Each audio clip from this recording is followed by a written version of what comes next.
Welcome back to Off the Clock. You know, LA has a lot of history. We all know that, but it makes it a perfect place for a spooky season. Love this. Creator of LA in a Minute, Evan Lovett, joining us once again today. Evan, it's been a minute since you've been here to share LA in a Minute. See what you did there. Thank you, Megan, for really noticing. He's good. Let's start.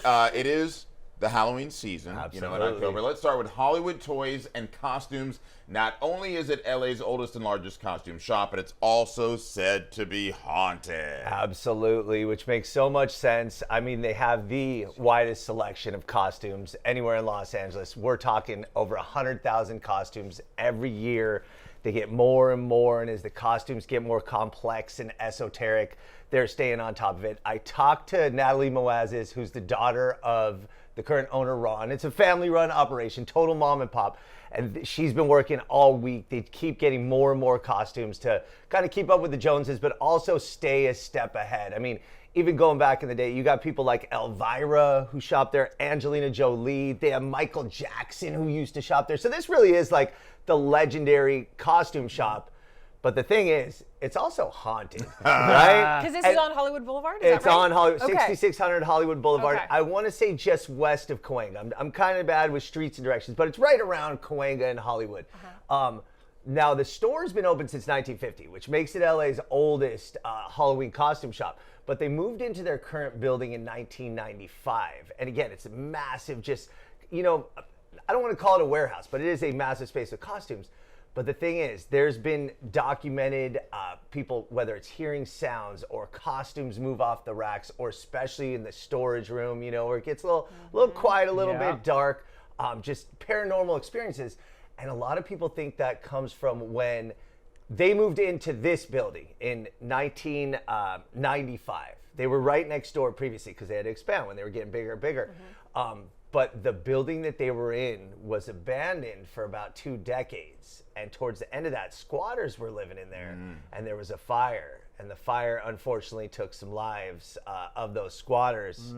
So they say that may be one of the causes of the haunted and paranormal. And you know what? The costumes don't help those who are a little bit squeamish about being haunted. When you're turning each corner and you see scary masks or these costumes, I'm sure that adds a little bit of the mystique to it.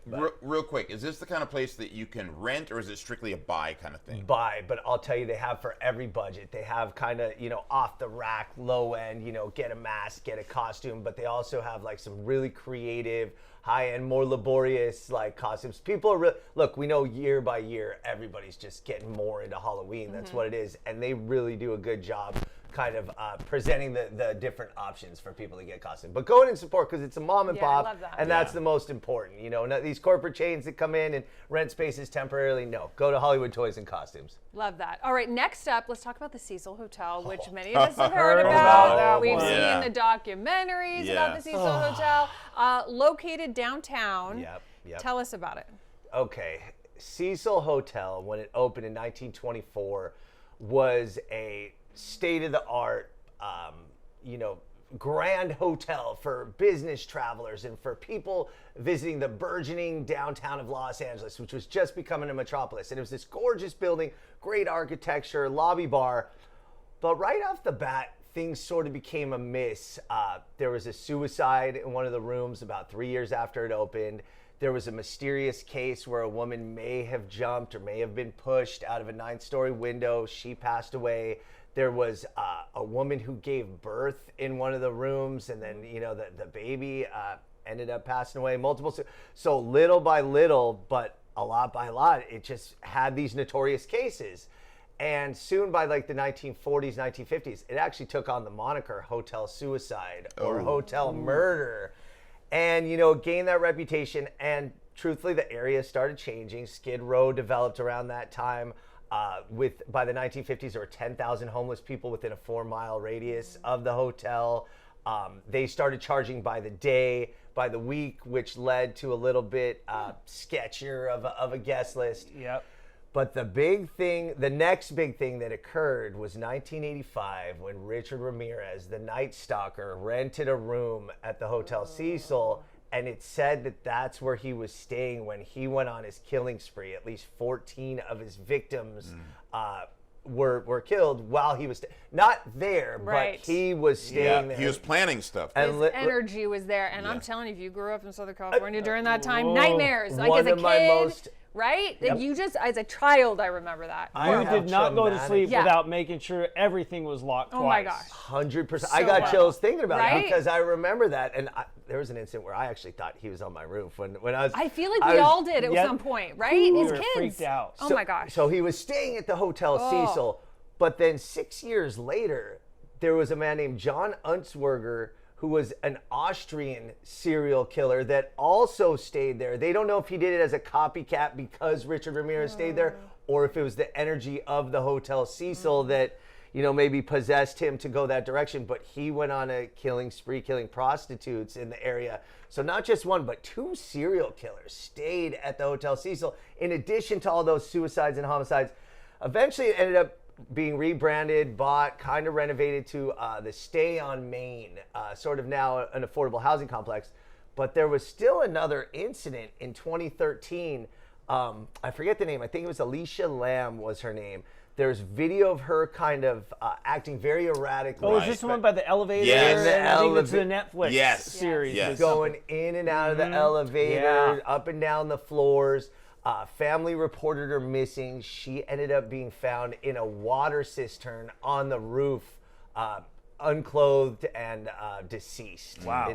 So now it remains a Is it a housing? yeah? Like it's It's still housing? still a housing. By the way, they complex. never solved that, did they? Or They did? no, never. Yeah. Well, they found her, but they never. They don't know They don't know how if it was and a suicide or she was supposed to be on medication. They found untouched medication in her room, so she might have had an episode. And her family said she had paranoid delusions, had talked about somebody chasing her and things like that. So they think potentially she hid in the water cistern when the water level was higher. But as guests were using the water, it became lower and lower. And inside one of those things, there's no ladder or anything inside. So she might have just, Oh, that's just kind of. Evan, I have a quick question about the Hotel Cecil Yeah. because obviously this is like freaky stuff, and we're talking about an area and stuff. Do people who are into this, do they want to stay there to experience it, or do people just go by it? Like, what is I know what the allure is, but Man. what is it that brings people to it? Is it to stay there and say, oh, I spent the night at the Hotel Cecil? I'm going to tell you this. It's funny because I reported on it. I'm the type who I was like, I don't even really want to go inside No. that door. Yeah. That's my. But I do have some friends and know some people that are into the paranormal, and absolutely it becomes a draw. Now I don't know what Stay on Main is. It's now called is if they allow just guests or paranormal visitors or people that are inquiring about that. But I do know that it's an absolute draw, and people want to see it. They want to Absolutely. feel it for themselves. Yeah. There's some tools to kind of measure paranormal activity. They want to so- make a 30-minute special out of it. and Yeah. Let's be honest, absolutely, right? absolutely. or an Let's do this. Instagram post. I survived the Hotel Cecil, Yeah. right? Yeah. And I'll be watching. I'll be watching. Yeah. Well, as someone who spent a little time in jail before, a former jail building complex in Lincoln Heights has a lot of history. Some of the inmates might still be hanging out. Tell us about the Lincoln Heights jail. Man, Lincoln Heights Jail, first and foremost, it's such a cool structure. It was started construction in 1927. They opened in 1931. And it's really like in its natural state, a beautiful building in a really underrated community. Lincoln Heights is one of LA's first suburbs. It has awesome views. You can see the whole city from a different perspective that we don't usually get. But the Lincoln Heights Jail was built over the East Side Jail, which is one of the main police stations. And again, that growing Los Angeles. But as LA grew, crime grew, they needed bigger jails. So they built this huge facility initially to house 750 men, 150 women. But right off the bat, and this is during the 1930s, I don't know if you guys have seen LA Confidential. Yep. LA police were a little bit sketchy in that Yeah. era, racist during that time, to say the least. And right away, they started housing criminals in certain ways, the entrapment. Let's Yeah. put it this way: it became a jail It was not humane. where they where they would house homosexuals, transgender, that they'd entrapped and that they had kind of set up, and they opened a wing which the police derogatorily called the fruit tank, and they housed them in there, and it was the first quote unquote homosexual jail. So you already start with the negative energy of the LAPD kind of calling people these names and doing these things. But then the Zoot Suit riot happens. They arrest 500 Latino citizens of the United States, throw them in jail without arresting any of the people who were attacking the Latinos for wearing those Zoot Suits. So that even carries more negative energy. But it all kind of culminated in the Bloody Christmas of 1951, when 7 inmates were dragged out of the jail and beaten for 95 minutes by LAPD officers in one of the first documented cases of police brutality. And it actually led to the first grand jury indictments and convictions of LAPD officers for brutality. But the jail still remained open. They expanded to house up to 4,000 criminals. By 1965, when the Watts riots happened, I think Marquette Frye was the gentleman who was first arrested, and then the uprising happened afterward.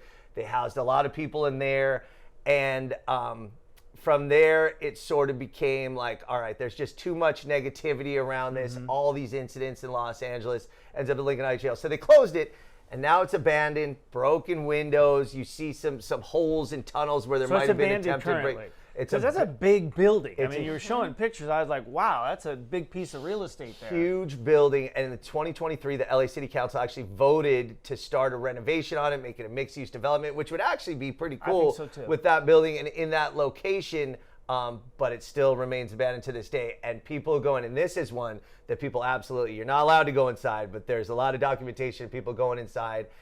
And it looks like an abandoned jail, which makes it inherently creepy and freaky. And there's a lot of paranormal activity that goes on. And I'm going to make this quick. Anyone who's ever been to Alcatraz, it's probably the same feel. Yeah. You know what I mean? 'Cause you go into Alcatraz, and again, to bring it back to what you're talking about, I bet if you go in there, you're feeling like a lot of negative If these walls could talk, and they probably feel like they do. Yeah. And one thing about Alcatraz, funny to bring that up, Al Capone was actually one of the early inmates at Lincoln Heights Jail before he went to Alcatraz. So there you go. Great call. You're an amazing historian. Yeah. Seriously. It's really cool. Thank you so much. Boo. Be sure to check out LA in a Minute, all on social platforms. You can also listen to his podcast, In a Minute with Evan, wherever you get your podcast. Thank you, man. We appreciate you. That was a lotot of fun. Thank you, guys. Scary. Yeah. Oh my gosh. Have a great Halloween. We'll be right back.